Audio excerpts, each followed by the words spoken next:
Hey there YouTube, how's it going?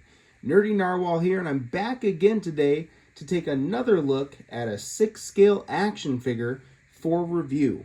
Today we're going to be taking a look at a really cool figure, one from a brand that I'm not super familiar with, and that is the JPT Designs Studio brand. I'm familiar with Pop Toys, but they've since changed their name to Pop Costume.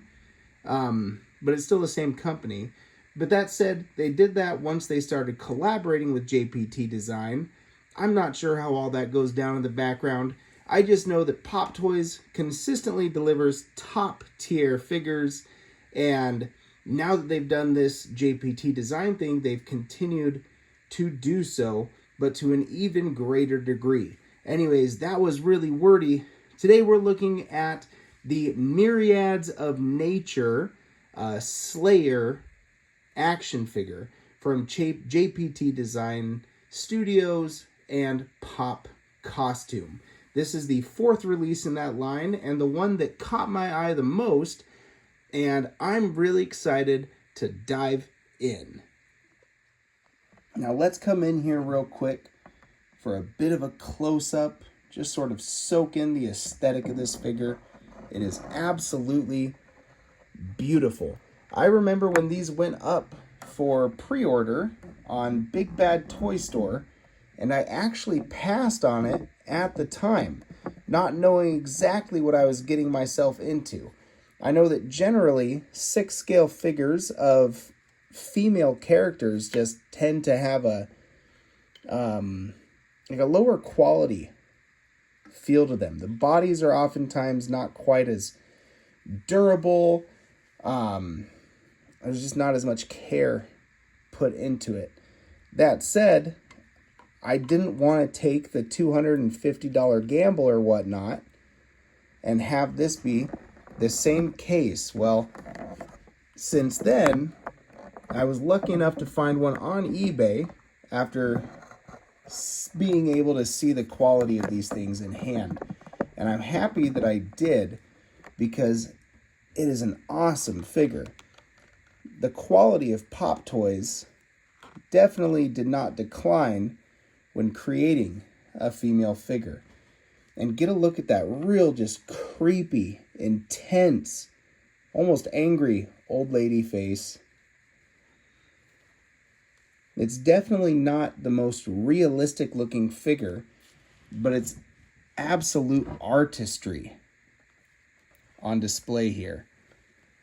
And it really sort of reminds me of the first time I ever picked up anything from 3A, back when I was new into the collecting game and I was collecting Hot Toys and Marvel superheroes, and then I saw my first ever 3A piece. I'm pretty sure it was the TK Ronin Sun, or maybe the Ronin Moon, one of the TK Ronins. And I was blown away. I was like, what is this? It is absolute art. And that's how I feel about this now in 2024, almost 10 years after I've been in the collecting game. And it's just a masterpiece. All the fabric, the high quality of materials, which is a little bit harder to show off on camera, but everything is just done to the utmost degree of quality, and it really feels like it in hand. All right, let's dive in there and talk about accessories. Now, you don't get a whole lot with this piece, but you get absolutely everything that you need without any of the fluff that you're not going to need. I'll start off with what I do not currently have on display with the figure. First of all, hands. You do get this little 2 fingers out hand, like that. You get a left gripping hand, the 2 fingers out on the left hand. Not really sure what's going on with those. And you get a right relaxed hand. On the figure, I currently have a right gripping hand and a left relaxed hand. And let's go in real close on one of these hands, just so you can see the detail work that they put in to making that look like a very worn old woman's hand. A little bit decrepit, a little bit creepy, but with some red blood pooling around the knuckles, spots from age. These hands know work, and it shows. All right, now accessories that I don't have on the figure. You already saw this on the figure for a little bit, and that is the really cool, either straw or bamboo, probably a straw hat. Really cool little hat there, with tons of weathering and excellent paintwork throughout. So you can see a little bit how it fits onto the head there. Very nice. You also get this super creepy little mask, and I'll put that on the figure real quick just so that you can see it. I have opted not really to have this mask on display just because I don't want to cover up that immaculate sculpt that Pop Toys gave us for this figure. That said, the mask does sort of add to the horrific element of these characters. That's pretty creepy. If I saw that in the woods, in some haunted Japanese woods that I knew I wasn't supposed to be in, yikes, I would get right out. So you get that mask. Let's take that off. And finally, you also get this pole arm. Looks like kind of an axe sort of a thing. It's just got a blade sort of shoddily molded onto the top of this piece of wood. And it's all plastic down there. This part is real metal, and it is quite heavy. So I've had the figure displayed with this a little bit, and I do enjoy the accessory. But the katana is just such a classic look. It's hard for me to opt to put those away and take this out. But it is a lot of fun. So, good accessory, a little bit heavy for the figure. So do keep that in mind. Finally, you also get some extra ties for whatever you may need them for. It looks like the purple one is used up here and up there in the armor, and that tan one could be to replace this for the hat. But I'm not entirely sure about that, but that's what I assume. You also do get a desiccant packet that says Pop Costume on there, not Pop Toys. I guess they are not Pop Toys anymore. And you get a nice, friendly user guide. And check out just the packaging for that user guide. Everything is such an experience opening up this figure. The presentation is so nice with that little stamp inside of this high quality clear envelope.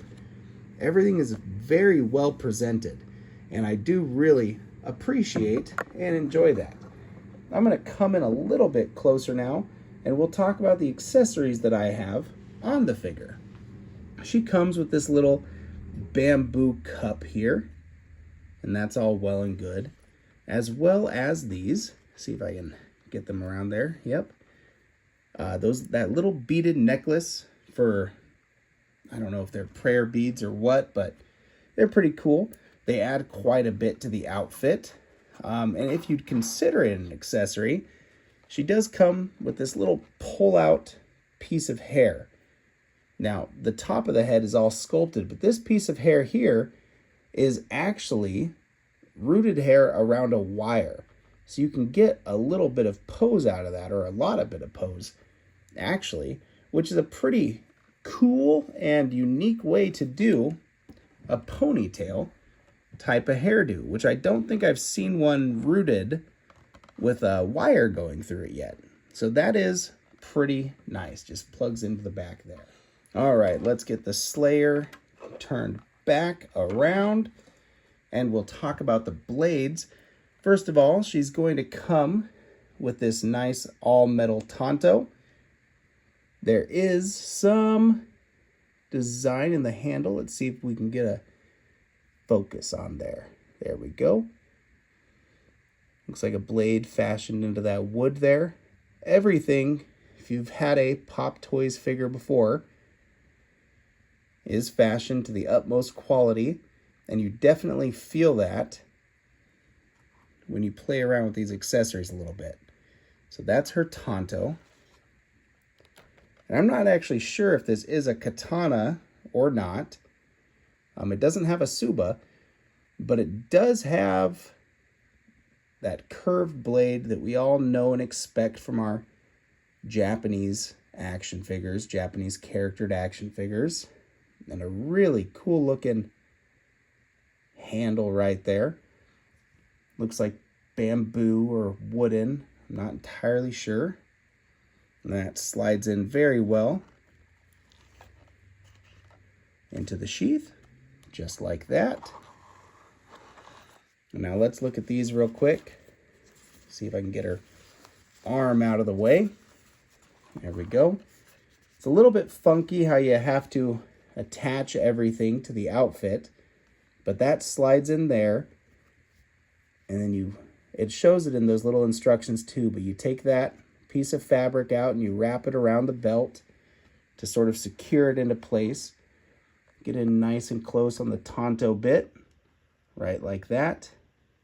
So you can sort of see how I've done that. And now that's not going to come out at all, as long as you follow the instructions. And while we're in real close, let's start talking about that outfit. All these plates are individual, and it's definitely a type of metal that they used here, but it's a very high quality. It's super light.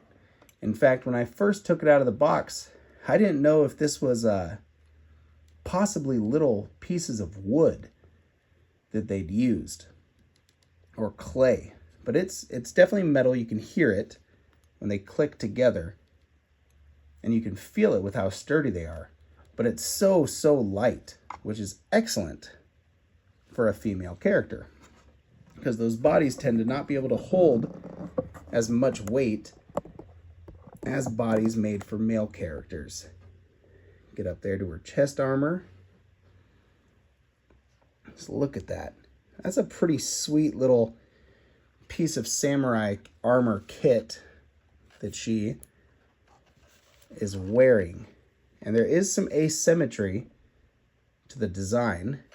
On this side, there's a little dragon head, and that go around to the left arm, and she has no shoulder piece, but a bit more in depth of a hand guard with a flower on it. And that part right there, this right here, is pretty interesting too. In order to get that chainmail kind of look, what they've done here, that feels really solid, and looks like they put those little circular rivets on there and then ran a wire through it. That does hinder articulation a little bit right there on the wrist. Not too much though, but it feels so quality in hand. I'm not really worried about anything breaking on this figure. The construction is absolutely marvelous. Check it out one more time. There we go. All right, now it is time for articulation. So let's start off with that head. That head is on your standard 6-scale ball joint, and you're going to be able to get a good amount of looking up with the figure. It does want to snap back a bit. You can look down a great amount also, and you are going to be able to look left, look right, get a nifty little head tilt, and you might be seeing it now. Kind of a unique part of this figure that I did want to show off, and that is that underbody. That underbody is all sculpted, a soft rubbery material with that wrinkly old woman's skin, which makes it look really good when it's all articulated. Now, that rubber oversuit does not go into the arms, the legs. It's just in the torso, and you can feel it under there too. It feels very sturdy, but it makes articulating that neck a complete non-issue and kind of a fun thing to play around with, all those old wrinkles in there. Now, let's get into the arms and shoulders. Super smooth joints, which can articulate T-pose all the way up. That's almost a Y pose. It can hold those poses really well also. Nothing loose on this figure.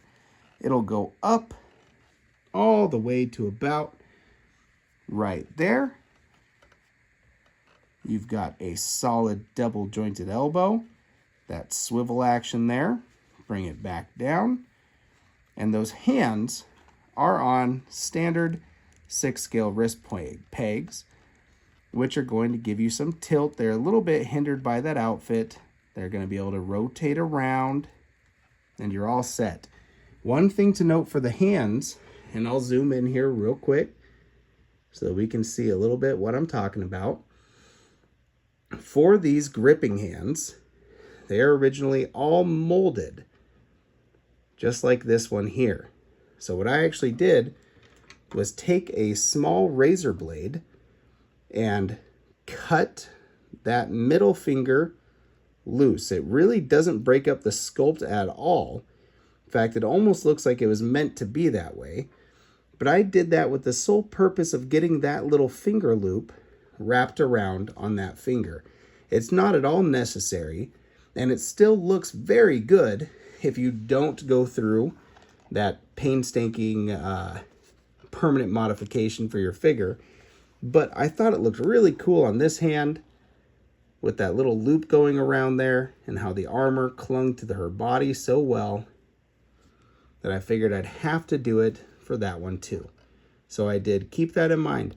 That's really the only bit of tinkering that I felt the need to do, and it was incredibly minor. Now, getting to that torso, you are going to get a little bit of crunch out of that rubber body. And it's mostly hindered not by the body itself, but by the armor that she is wearing right there. Heading down to the legs, she's going to be able to kick up a bit past 90 degrees. Those pants are so cool. The shiny purple and gold. Very cool pants. You're going to get a huge double jointed knee, tons of range of motion, and these are not standard 6-scale ankle pegs. These are actually larger versions of the wrist peg. So you're going to get your swivel, you're going to get your forward and back like that, but you're going to have to play with that joint if you want to get that pivoted at an angle. I'm sure you know what I'm talking about. If you don't, then just play with some 6-scale wrist pegs. But there we go. It'll go out. It'll go back. It'll swivel. But it's not going to get that pivot unless you readjust the direction of that peg, which can be a little bit challenging to do when you can't see or easily access that peg because of how intricate and layered that outfit is down by the feet. Had there been a solid English language review, I probably wouldn't have waited so gosh darn long to get this thing in hand, to purchase it for myself. But at the time, it just felt like I was taking a gamble on an unknown quantity. These aren't cheap. And I didn't know if the change in branding from Pop Costume to this JPT Design, Pop Toys or whatever, meant that there was going to be any change in quality. But there's none. In fact, it feels like quality has somehow even surpassed the kind of stuff that they were doing as Pop Toys. Anyways, yeah, that's going to wrap up my review. This thing is awesome. If I've missed anything, leave a comment. I'll respond, or I'll make another video, a short, if that necessitates. This thing is great. I love having it on the shelf, and I hope that I've helped out a couple of you. If you have this figure and I've missed something cool little feature, let me know. I'll gladly check it out and appreciate that. Just a fun, artistic action figure. And I'll be picking up more of their stuff. I feel like that female samurai is probably next, unless my pre-order for the Hound comes in soon. Fingers crossed that it does, because that looked rad.